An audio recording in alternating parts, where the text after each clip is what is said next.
It all started the night I heard my little sister stop talking, not from shyness, but from trauma. My name's Jackson Miller. I'm 15. I grew up in a dusty corner of southern Arkansas, in a faded blue trailer parked beside a forgotten stretch of pine woods. From the outside, we looked like your average poor but happy family, a beat-up Ford out front, a tire swing in the backyard, Sunday dinners and school fundraisers. But inside was a slow-motion horror movie that no one ever paused. My stepdad, Roy, was the kind of man who could make a room shrink just by walking into it. Broad shoulders, greasy hair, and those eyes sharp and mean like broken glass. He wasn't always around, but when he was, everyone held their breath, especially Mama. Mama was once beautiful. Folks used to say she looked like a young Faith Hill, but years of quiet crying and busted lips dimmed her light until she barely left the house. And me, I learned young how to make myself invisible. But it wasn't me I worried about, it was my sister Callie. She was 7, with chestnut curls and this laugh that used to sound like music bouncing off the walls. Callie believed in fairy tales and monsters under the bed. What she didn't know was that the real monster lived down the hall. I remember one night like it's burned into my skin. The wind was howling outside, one of those Arkansas storms that rattles the windows like they're begging to escape. Roy came home late, boots muddy, smelling like whiskey and Marlboros. He slammed the door so hard a picture of me and Callie fell off the wall. Mama flinched. Callie froze. And I knew what kind of night it would be. He yelled about dinner, about bills, about useless kids and worthless wives. The usual. Mama tried to reason with him. God bless her. She always tried. He threw the plate. I swear the crash echoed for hours. I rushed Callie into the hall closet, the same closet I used to hide in when I was little. I handed her my phone and whispered, "Watch cartoons. Loud. Don't come out, no matter what." She nodded, wide-eyed. Her little hands clutched my arm like I was her whole world, and in that moment, I felt like a knight. Like it was my job to keep her safe, no matter what Roy did to me. But that night, Roy didn't hit Mama. He hit me. I stepped between them when he raised his fist. Felt like a train slammed into my jaw. I hit the floor, blood in my mouth. Dizzy, my vision fading. I remember Mama screaming. I remember Roy shouting, "You think you're a man now?" And I remember Callie cracking the closet door open just enough to see what he did to me. That was the last sound she made for 2 weeks. 2 whole weeks. No laughter, no bedtime stories. Not even a whimper when she stubbed her toe on the coffee table. Just silence. As if the part of her that trusted the world had vanished with the sound of that punch. I wanted to kill Roy, but I couldn't. Not yet. So instead, I started writing everything down. Every bruise, every broken dish, every excuse Mama gave the neighbors. I filled a notebook spiral-bound with a red plastic cover. I hid it inside a ripped cushion of our busted couch. I started planning. Not for revenge, for escape. But escape isn't easy when you're 15, broke, stuck in the woods with no cell signal, and a mom who still believes he can change. The next time Roy left for a job, he worked pipelines and disappeared for dyes, sat Mama down at the kitchen table. "Mama, we gotta go." She just stared at the Formica tabletop. Her hands trembled around a chipped coffee mug. "Callie, stop speaking," I whispered, her eyes filled with tears. But she didn't move. "He's gonna kill one of us one day." God. I opened the notebook. I showed her the pages, the timestamps, the bruises. I even pulled up audio recordings I'd started taking, sliding my phone under the couch whenever Roy came home drunk. She covered her mouth and started sobbing. For the first time, I thought maybe, just maybe, she'd do it. Pack a bag, take Callie's hand, walk out that trailer door and never look back. But then, Roy came home early, stood in the doorway, his shadow slicing through the kitchen like a blade, and he saw the notebook. He saw everything. My heart stopped. He picked it up, read a few lines. His lip curled. "You spying on me, boy?" he said slowly, quietly, which was worse than yelling. Mama tried to step in, but he shoved her back so hard she crashed into the counter. Callie screamed her first sound in 2 weeks and ran to Mama's side. That scream? That scream changed everything, because Roy froze. And for the first time in his miserable life, I saw fear in his eyes. He looked at Callie like he didn't recognize her. In that one moment, I knew something he didn't. He was losing control. So I stood up. You touch her again, and I swear to God, I'll burn this place down with you in it. Was I bluffing a little? But the look in my eyes, that was real. Roy laughed at first, then stormed out. Slammed the door behind him. Tires screeched on gravel. Gone. Waited 10 minutes. Then I ran to the neighbor's house. Miss Eileen was 62 and carried a pistol in her Bible case. She let me use her landline. I called the cops. Then I called Aunt Brenna, Mama's older sister, lived 2 towns over, and didn't take crap from anyone. An hour later, blue lights lit up our gravel road. Roy was gone, but they took photos, filed a report, opened a case. The officer, skinny young guy named Deputy Carson, pulled me aside and said, "You did the right thing, Jackson. You probably saved their lives." I didn't feel heroic. I felt exhausted. But Callie, she whispered to words that night, "Thank you." Her voice was shaky, barely a whisper. But it was the most beautiful sound I've ever heard. I didn't go back to that trailer. Aunt Brenna came in her beat-up Chevy and took us home. That was the beginning of a new chapter. But not the end of the story. Because monsters don't just disappear. Sometimes they wait. And sometimes they come back.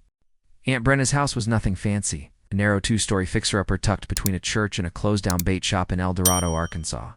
But to us, it felt like a palace. There were no broken plates, no yelling matches, no blood on the floor. Just hardwood creaking under soft slippers, and the smell of cinnamon toast every morning. I shared the upstairs room with Callie. She slept with the lamp on and the closet door wide open for weeks. Sometimes I'd wake up to find her curled up next to me, whispering, "Are you still here?" Always whispered back, "Forever?" Mama tried to adjust. She got a job waitressing at Dot's Diner just outside of town. She laughed more, even started humming to the radio again. But her hands still trembled when someone knocked on the door unexpectedly. She flinched at loud trucks. And every time she looked at Callie, her eyes filled with guilt. Callie was healing but slow. Some scars don't fade. Some just hide deeper. School was tough. Transferred mid-semester to El Dorado High, and nothing says punch me like being the new kid who wears thrift store jeans and never smiles. But I didn't care about fitting in. I cared about Callie. And about Roy, because I knew he wasn't gone. Not really. The restraining order helped. At first, Aunt Brenna filed it the moment we arrived. We gave the police all the notes I'd taken, the photos, the recordings. They said they were building a case. But weeks passed, then months, and still nothing. Roy hadn't been arrested. Not even once. No charges, no court date, just silence, like he vanished. But I knew better. Roy wasn't the type to run. He was the type to wait. One night in December, I found a Polaroid on the porch, tucked under the mat. It was Callie, from behind, at recess. Same clothes she wore that day. Same pink backpack. On the back of the photo, cute kid. No return address, no footprints in the snow, just that picture. I stood there, numb, my hands shaking. He was watching us. I didn't tell Mama, not right away. She'd been sleeping better, smiling more, and I wasn't ready to take that away. But I did show Aunt Brenna. She didn't say a word. Just walked to her safe, pulled out a .38 revolver and said, "Time to be ready, baby." After that, she installed 2 locks on every door. Motion lights in the backyard, a camera over the porch, and a bat behind the couch. That night, I slept with a hammer under my pillow, and every creak in the floorboards sounded like a warning. The next morning, I walked Callie to school myself, waited outside until the bell rang. And every afternoon, I stood by the gate before the bell even rang. I kept a lookout, for a pickup, for boots crunching gravel, for that greasy hair and those broken glass eyes. It didn't show, but that made it worse. Because now, I wasn't just scared, I was waiting. A month later, something even stranger happened. Mama got a letter, no return address. Just her name in blocky, uneven handwriting. Inside was a folded piece of notebook paper. All it said was, "You lied to them. You'll pay for that." Mama dropped the letter like it burned her fingers. That night I sat on the porch with Aunt Brenna. The sun had dipped low, casting long shadows over the quiet neighborhood. She lit a cigarette, the first one I ever saw her smoke. Now she said slowly, "I used to think I understood evil. bad boyfriends, bullies, cheaters. But that man, Roy, he's different. He doesn't want control. She looked me dead in the eye. He wants to erase. I didn't sleep that night. Neither did she. After that letter, the world shifted again. Mama stopped going to work. Callie started drawing pictures of shadows with no faces. And I started looking for answers. So I went back to the notebook. I reviewed every entry, every timestamp, every pattern. And something stuck out. Roy always vanished for 3 to 5 days around the same time each month. Right after payday. When I asked Mama, her voice dropped to a whisper. He used to say he was helping someone, but I think he had another family. The idea sickened me. Not because he cheated, but because there might be other kids out there living in fear. Other women with bruises they hide under sleeves. Other little sisters waiting for someone to save them. That's when I made up my mind. If the cops wouldn't find Roy, I would. I started small. Internet searches. Facebook stalking. Dead ends mostly. Roy wasn't on social media. No obvious trail. But then I remembered something. Roy used to have a burner phone. Old flip phone. He never let anyone touch it. And just once I saw a contact name flash on the screen. HP Storage. I Googled it. There was an HP storage depot just an hour away. Quiet little self-storage lot just off Route 82. I convinced Mama to take Callie shopping that Saturday. Then I told Aunt Brenna I needed to clear my head and took the bus. I had no plan, just fear and fire. When I got there, the place looked abandoned. Rusted gates. Weeds pushing through concrete. One flickering light above the office. I walked in. A sleepy guy behind a plastic window looked up. "Help ya," I lied. Said I was looking for a unit my uncle used. Couldn't remember the number, just the name. He raised an eyebrow. "You said Roy?" "Yeah, Roy Miller." He leaned back. "Ain't heard that name in months. Had a unit till about 2 weeks ago." 2 weeks. That was around the time we got the photo of Callie. "What was in it?" I asked. The guy chuckled. "You think I open people's stuff? All I know is he paid cash. Always in person. Then poof, gone. You have the unit number? Doubt I'm supposed to give it out?" I slid $20 through the glass. He stared at it for a second, then slid over a sticky note. "Unit 213. I found it. Corner unit, fresh lock. But the ground in front of the door, muddy and boot prints." My breath caught. I wasn't ready for this, but I pulled out my phone and took pictures. The lock, the prints, the lot number, the timestamp. I didn't break in. I didn't need to. Because just as I turned to leave, I heard a car pull in. It was a truck. Blue, rusty, and very, very familiar. Roy. He didn't see me. Not yet. But I saw him. And my blood ran cold. He looked different. Thinner, grayer, but more alert. More calculating. He stepped out of the truck, looked around slowly, then walked toward Unit 213. I ducked behind a dumpster, heart pounding like a drum solo. I watched him unlock the unit, drag something out a duffel bag. Heavy, lumpy. Then he locked it back, threw the bag in the truck, and drove off. I memorized his plates. Then, I did what I should have done months ago. I called Deputy Carson. I have evidence. I saw him. He's here. I have photos. I have a license plate. Carson's voice sharpened. "Stay where you are, I'm coming." That was the beginning of a whole new storm, because what Carson found inside that storage unit wasn't just boxes. It was a wall, a literal wall, covered in photos. Of me, of Callie, of Mama, taken from across the street. At school, through windows. Some were weeks old. Some were from before we even left the trailer. And in the center of that wall, a single Polaroid. Mama smiling, holding a newborn. On the back, mine. They say every family has a secret. Just didn't know mine was buried in a storage unit an hour from home. It's behind a wall of photos taken by the man who nearly destroyed us. After Deputy Carson finished clearing the unit, he drove me back to El Dorado. The whole ride, he didn't say much. Just white knuckles on the steering wheel and a jaw so tight I thought it might crack. When we got home, Mama was on the porch with Callie, brushing her curls in the soft evening light. They looked peaceful, until Carson stepped out of the cruiser. Mama's face drained of color. "Is it Roy?" Carson nodded. "We have a lead, but we need to talk inside." She froze. "Did he hurt someone?" "Not yet," he said. "But he's planning something, and there's something we need to ask you." That night, while Callie slept upstairs, Carson laid the Polaroid on the table. Mama stared at it for a long, long time. Then finally she whispered, "His name was Noah." A silence dropped over the kitchen like a curtain. I sat still, staring at her. "Who's Noah?" Her eyes glossed over. She touched the photo like it was a memory that could still breathe. "I had a baby before you," she said softly, "when I was 17. Before Roy. Before all of this." The words barely made sense. "You never told me."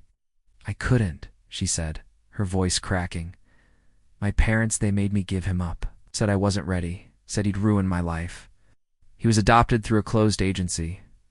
I wasn't even allowed to hold him. They told me never to speak of it again." "And Roy knew?" I asked, still trying to process. She nodded. "I made the mistake of telling him one night, when we were still dating. He said it didn't matter, that he loved me. But after we married, everything changed. He'd bring it up when he drank, called me a liar, said I was hiding things. He became obsessed." I leaned forward. "Mama, what if Roy thinks Noah is his son?" She covered her mouth, shaking. "Oh God." Carson stepped in. "You have any records? Anything the agency name? A date?" Mama shook her head. "It was all handled by my parents. They're gone now. All I have is his name. Noah James Walker.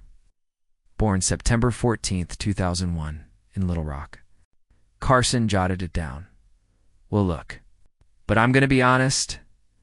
It might take time. And if Roy's trying to find this kid, we need to stay ahead of him." Mama collapsed into her chair. "This is my fault." "No," I said firmly. "It's his." The next few days blurred together in a storm of tension. Mama barely slept. Aunt Brenna paced the house with her revolver tucked in her waistband. I shadowed Callie like her bodyguard, and Carson kept digging. Then 1 week later, he called. I found him. I nearly dropped the phone. Noah. His name's still Noah Walker. He's 17. Lives in Russellville. Strata student. Plays guitar. Lives with a foster mom named Dana. My heart pounded. Does he know? Nothing. Not yet. I haven't contacted him. Wanted to speak to you first. Me. You're his brother, Jackson. Even if he doesn't know it yet. I didn't sleep that night. Just stared at the ceiling, wondering what kind of life Noah had. If he looked like me. If he ever felt like something was missing without knowing why. The next morning, Mama handed me a folded paper. Inside was a photo. She was barely 17, holding a hospital ID badge. Her belly round, her eyes hollow. I was scared, she whispered. But I loved him, and I never stopped. A week later, Carson arranged a supervised visit. Mama couldn't come. She was too afraid Roy might be watching, so I went. Alone. Russellville was clean, quiet, rows of tidy homes and trees with golden leaves. Dana met me on the porch of a white one-story house. Mid-40s, firm handshake, kind eyes. Noah's inside, she said softly. He doesn't know who you are yet. I just told him someone wanted to meet him. I stepped into the living room. There he was. Same chestnut hair, same quiet stare. Same look I had at 15, like you're ready to run. But there's nowhere to go. He stood up. You're the guy? Yeah, I said. I'm Jackson. He narrowed his eyes. Do I know you? No, but I think you should. I pulled out the photo, the one Mama gave me, handed it to him. He stared at it, at the girl in the hospital gown, then back at me. She's your birth mother, I said, and I'm your half-brother. Silence. Then he sat down. Hard. Holy crap. We talked for 2 hours. About Mama. About our childhoods. How different they were. How he always felt like there was something missing. How he'd always been curious about who his birth family was. Then I told him about Roy, about the photos, the storage unit, the obsession. His eyes widened. Wait, he's after me. I nodded. We don't know what he wants, but it's not good. Dana joined us then. After hearing everything, she made a decision right there. "You're not going back to El Dorado?" she said to me. "Not alone." She packed Noah a bag, and the three of us drove back together. I still remember the way Mama looked when she opened the door and saw him. She didn't cry. She collapsed. Noah caught her. And for the first time, mother and son held each other after 17 years of silence. But there was no time for peace, because that same night our front window shattered, a rock wrapped in newspaper and scrawled in thick red ink. "You found him. Don't.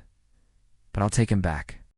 After the window shattered, it felt like the air in the house changed, like the walls themselves were holding their breath. Aunt Brenna swept up the glass with shaking hands, her lips pressed into a thin white line. Mama pulled Callie close, rocking her gently while her eyes darted toward every window like Roy might crawl through one. But Noah, he didn't flinch. He stood by the broken window, holding the crumpled note in one hand, his jaw tight. "He's watching us," Noah muttered. "He knows we're all here." I nodded. That was a warning. The next one won't be. Deputy Carson showed up 20 minutes later. He checked the porch camera, the backyard motion sensors, even nearby tire tracks. "Same boots," he said. "Same truck. He's circling, waiting for us to panic." "I'm already panicking," Mama whispered. But I wasn't. Not anymore. Because fear wasn't working. Not on Roy. Not on me. It was time to fight fire with fire. "We need to end this," I told Carson. "We know where he goes. The storage unit. The woods behind our old trailer. He's predictable. He wants to play games." Carson looked at me like I had 3 heads. "Jackson, he's a grown man. Dangerous. And you're 17. "Exactly," I said. "I know how he thinks." Noah stepped beside me. "So do I." Carson shook his head. "No way. You kids aren't getting involved." But Aunt Brenna crossed her arms. "You either use their help or we bury someone by spring, Deputy." Carson sighed. "What are you suggesting?" I pointed at the living room table where I'd been sketching a map. A trap. The next 48 hours felt like we were building a war plan. Carson quietly called in to state investigators and a social worker for safety backup. We told no one else, not neighbors, not the school, not even the diner, where Mama worked part-time again. We couldn't risk word getting out. Roy was already 2 steps ahead, but he didn't know we were done running. The trap was simple. We bait him with what he wants, Noah. We used an old social account we created under a burner name, Jonas Black. Posted a blurry photo of Noah and me outside the storage unit. Caption, "Truth comes out. Blood finds blood." Then we geotagged it. Subtle, but not too subtle. Carson had officers parked a few blocks away, dressed in plain clothes. Aunt Brenna had her revolver under her coat. Mama kept Callie at Dana's in Russellville, safe and far away. And Noah. Noah volunteered to be the bait. "Are you sure?" asked him as we sat in the backseat of Carson's cruiser. He nodded. "If he wants me, let him come. But we finish this tonight." I believed him. He wasn't scared. He was ready. It happened faster than we expected. 10:42 p.m., a truck engine growled down the street, then stopped. No headlights. Just the faint hum of tires against gravel. "Positions," Carson whispered into his radio. Noah stood in the open garage. The door cracked just enough to show him pacing, pretending to be distracted on a phone.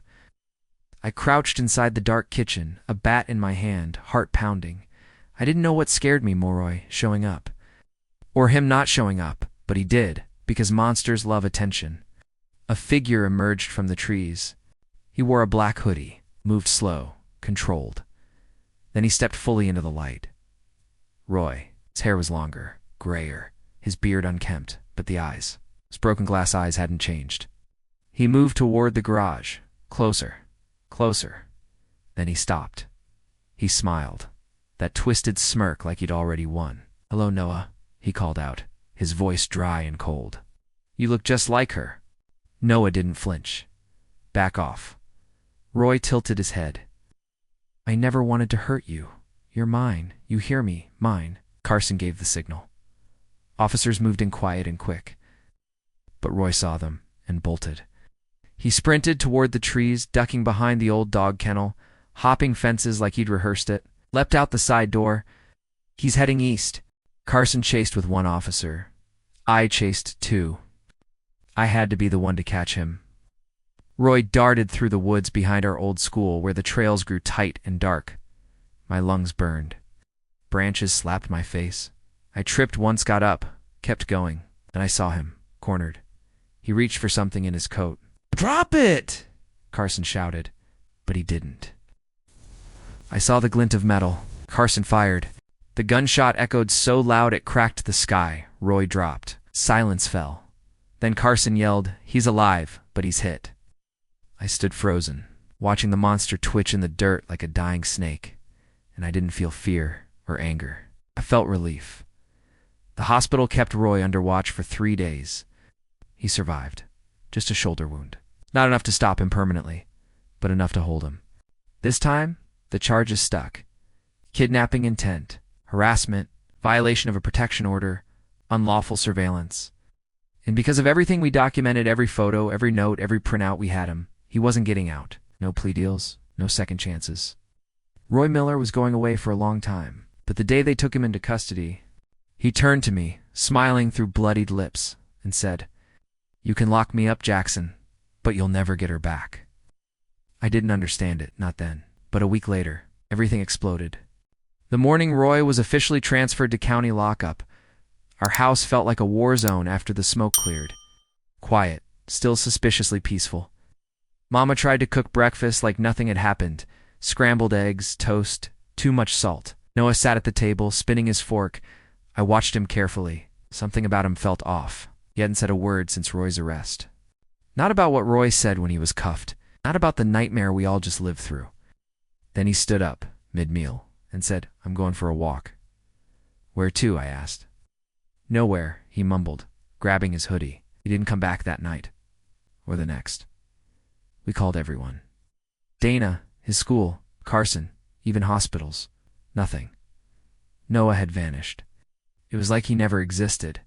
Except for the folded sheet of notebook paper I found under my pillow that night. It was addressed to me. "Jackson, don't follow me." I needed answers, and I got them. But they weren't the ones I wanted. "Tell your mom I'm sorry. I really tried. I just can't stay where I'm not supposed to be. Noah." I read it 3 times. My hands went numb. "Where I'm not supposed to be." That's when something started gnawing at me, a feeling I couldn't shake. So I did the one thing I swore I wouldn't. Got it. I went back to the beginning. The notebook, the storage unit photos, the adoption records Carson had dug up weeks ago but never fully reviewed. That's when I saw it. Scanned hospital discharge form. Infant. Noah James Walker. Mother, Elizabeth Walker. Father left blank. But there was a sticky note on the page, Carson's handwriting. "Check Elizabeth. Is this the same person as Ellie Miller?" "Wait, Elizabeth. My mom's name is Ellen. Ellen Marie Walker." Ran to the photo drawer. Flipped through until I found the old hospital picture Mama gave me. The one of her at 17. On the back.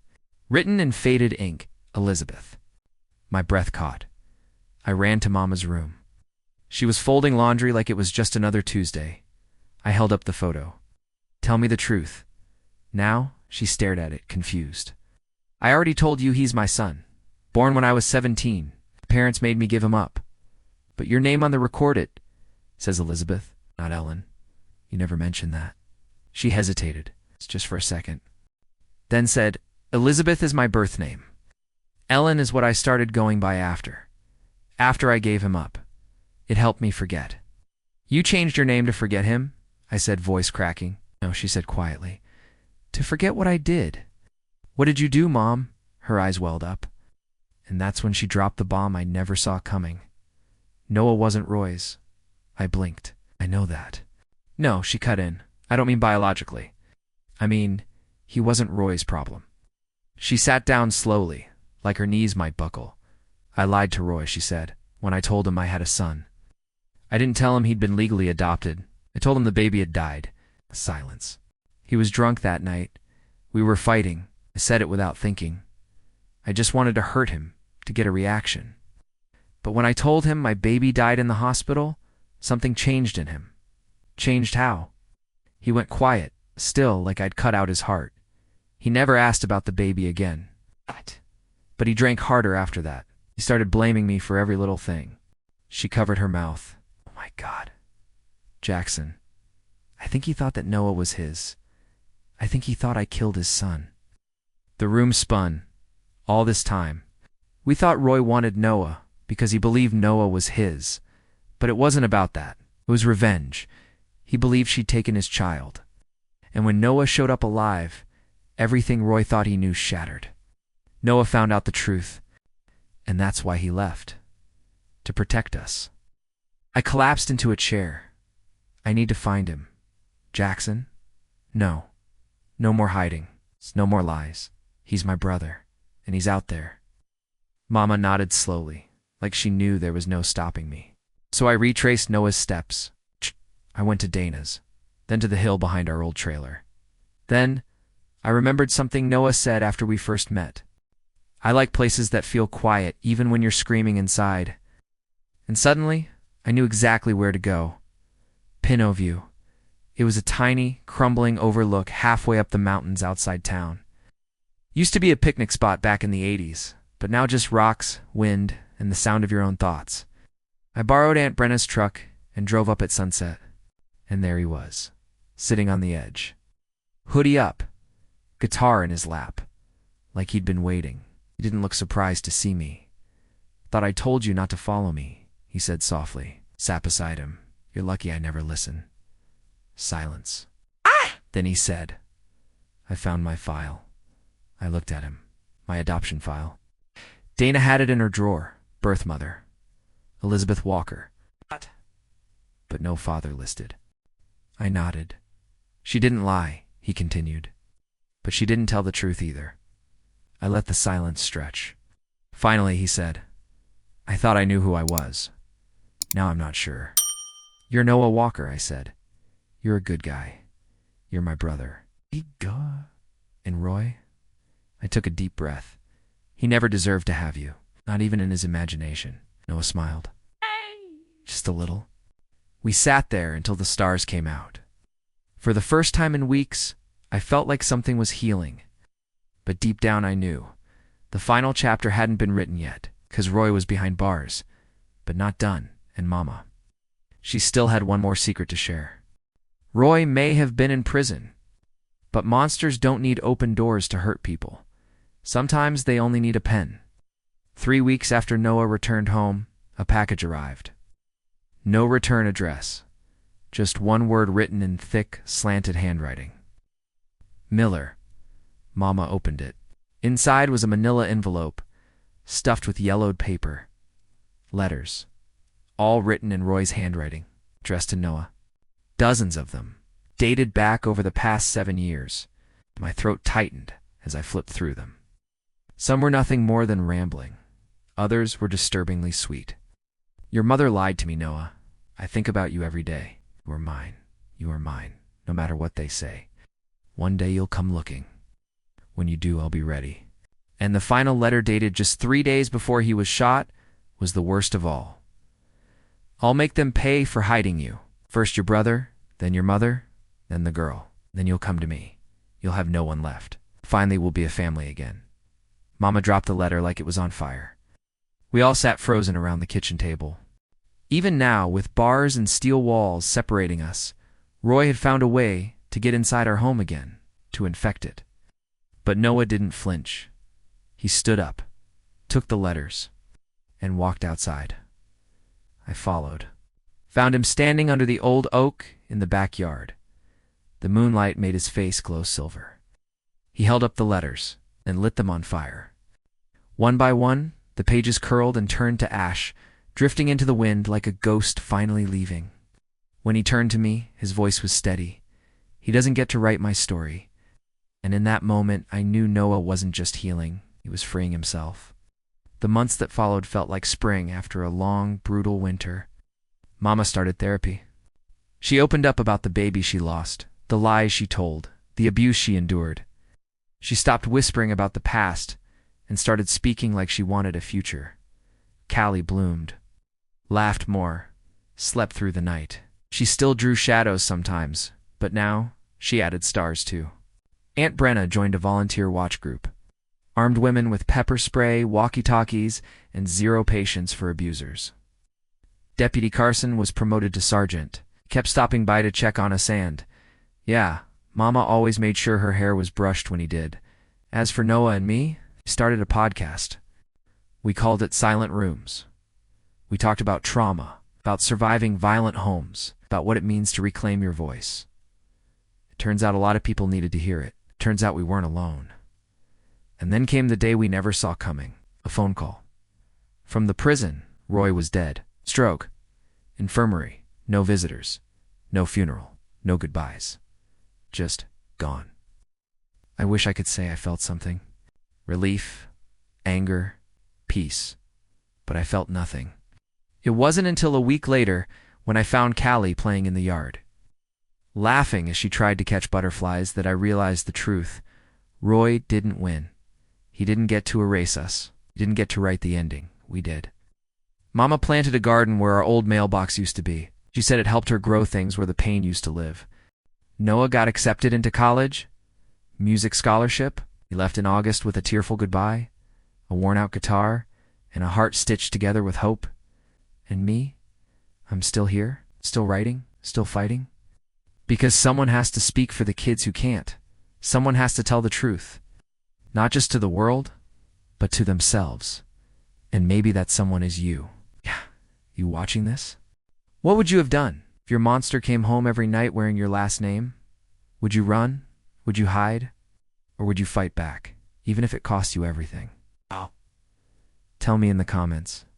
Because somewhere out there, another kid is waiting to hear your answer, and they might not survive the silence.